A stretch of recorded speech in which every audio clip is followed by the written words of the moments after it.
So one of the questions I get asked most when it comes to starting or growing a personal brand is the question of whether I should just focus on one platform and put all of my time and effort into it, or should I actually be on all of those different platforms and have that omnipresence online. And in this video I want to answer that question and basically show you the pros and the cons of both of those solutions. So before I get into the video, I just want to preface it by saying that this is only for online entrepreneurs that want to not only grow their personal brand but actually also leverage that to then scale their businesses. So if you're just an influencer that want to get as much attention as possible online and the only way you want to monetize it by selling sponsorships and ads, that's not gonna be for you. But let's get right into it. So first thing that we need to look at is the time allocation. Like, how much time do we actually have that we can allocate towards building that personal brand? Because if, let's say, you already built your business, it's pretty automated, and you know that building a brand is kind of like a next step for you, and you can dedicate to it like 5, 10, 15 hours every single week, then I think you should consider starting multiple channels at the same time, like multiple different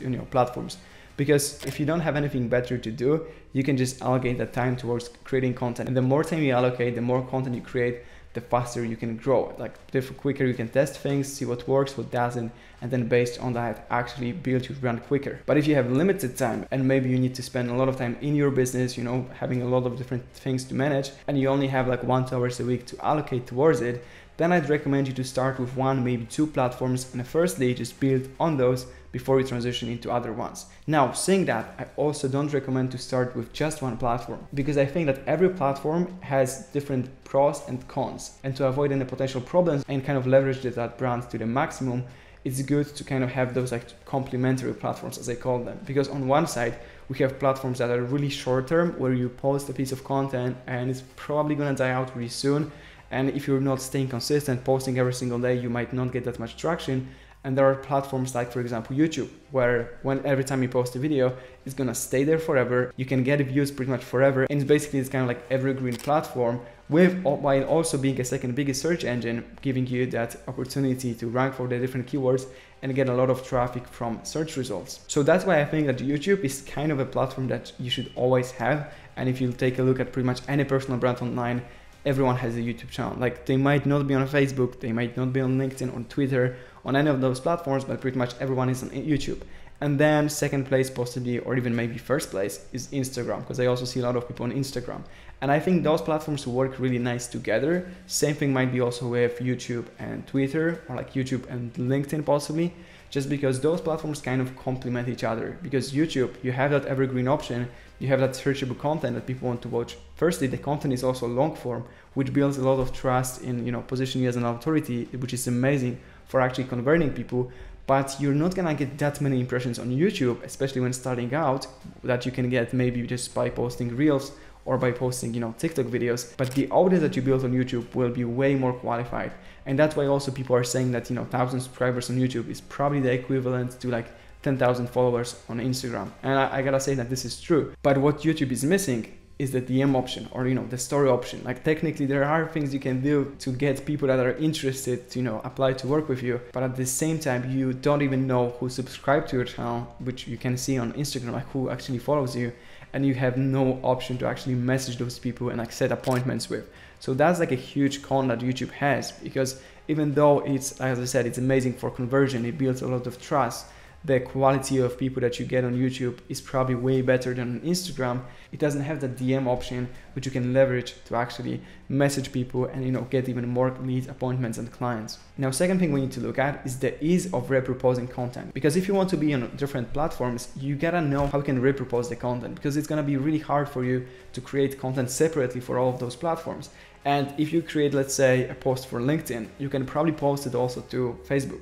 If you create a reel that you can post to Instagram, you can probably post it to TikTok and YouTube Shorts as well. If you create a YouTube video, you can probably share it to different platforms and using Instagram stories, using Facebook posts, and all of those other stuff. This way, you don't have to spend that much time creating the content, while you can actually get better results, because you can post that content across all of these platforms so it can get more impressions, more engagement, and ultimately more leads and clients for your business as well. So that's really important, knowing how to repurpose the content, and then also how to actually leverage that content, how to share it between different platforms so that it actually brings you the results that you want. Now, even if you decide to repurpose the content across all of the social media channels possible, I would still advise you to focus on 1-2 platforms that would be kind of your main platforms. So this might be YouTube. I see a lot of people where YouTube is kind of like this marketing hub, which is like the main platform, and then they are repurposing the content and posting some of the content as well on other channels, but YouTube is kind of like the main one.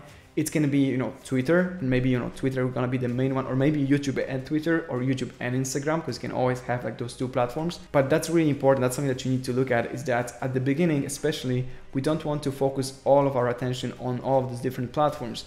And even if you will repurpose content to other platforms, I would recommend you to have maximum 1-2 platforms that's gonna be like the main one we're gonna focus all of your attention to, because this way simply you're gonna grow faster. Now, ultimately, once you get better and better and you hire more team that will take care of all of those different platforms, you can think about, focusing more on those other as well. Because if you look at it, a lot of big personal brands are across multiple channels. So people are on YouTube and on Instagram and on Twitter and even posting to Facebook, and that's what's working great for them. So at the end of the day, all of those big personal brands are pretty much across all of the biggest platforms as well. Now, of course, there are exceptions to that rule, and I'm not saying that you need to be on all of the platforms, because you can also be really successful by just focusing on only one platform and not even touching the other platforms as well. Now, something that I should mention even before all of that is your audience. Like, who do you want to reach? Because if you want to reach professionals, maybe CEOs, maybe, like marketing managers and kind of like those high-level C-suite executives, you'll probably be better off focusing on platforms like LinkedIn or YouTube. And you shouldn't even like post that much to TikTok, because at the end of the day, of course, there will be people that will, like CEOs, that will use TikTok and that will see your content there, but it's gonna be a really rare situation, and you gotta be where your clients are. And here, that's why I'm a big fan of YouTube, because everyone is watching YouTube, or everyone will go to YouTube if they want to find solutions to their problems. So at the end of the day, people might not be on Facebook, they might not use LinkedIn that much, they might not be on TikTok, but they probably are on YouTube. Second thing is Instagram. Like, everyone right now has an Instagram, profile. Facebook, even though a lot of people have that, there are groups of people that don't use Facebook at all. And I see a lot of young entrepreneurs, below like 25 years of age, that don't really use Facebook that much. So if you want to target those people, Facebook might not be the best platform for you, and you'd better be focusing on Twitter, Instagram, or YouTube. So that's something that I should say at the beginning of the video, is that at the end of the day, you gotta focus on the platforms where your target audience is. So think about who do you want to attract, and then pick a platform accordingly. Now here I gotta say that if you are already on one platform like Instagram, like Twitter, probably the best next step for you is YouTube, because I've seen it with many of our clients, is that our clients that are doing the best, that are getting the most amount of clients from YouTube, that are getting, a lot of views, subscribers, their returns are growing, they usually already have an audience on another platform, like, let's say Twitter or Instagram. And then what happens is that once they start YouTube and start creating long form content, a lot of people from that audience moves into YouTube, and then basically tremendously helps with the conversion, because probably you have a lot of people in your audience on Instagram that are kind of interested in working with you, but Instagram is really hard to build that level of trust and authority with Instagram that YouTube can do. So then once they launch YouTube, they can easily get a lot of potential clients and a lot of deals from YouTube. So if you already have some kind of audience on any of those platforms out there, and you think that YouTube is kind of like the next step for you, go ahead and book a one call with me, because we have a system that allows our clients to grow their YouTube brand, get clients with spending no more than like 1-2 hours a week on actually creating the content. But if you don't have any other platform yet and you want to build YouTube, maybe it's gonna be your first platform, or you already have a YouTube channel and just want to grow it so you can get even more views, subscribers, and ultimately leads and clients for your business, what you can do right now is also schedule a call down below. Now, if you're not ready yet, make sure to check out our free training down below. And as always, subscribe. If you have any questions, you can just comment them down below, and make sure to watch this video next.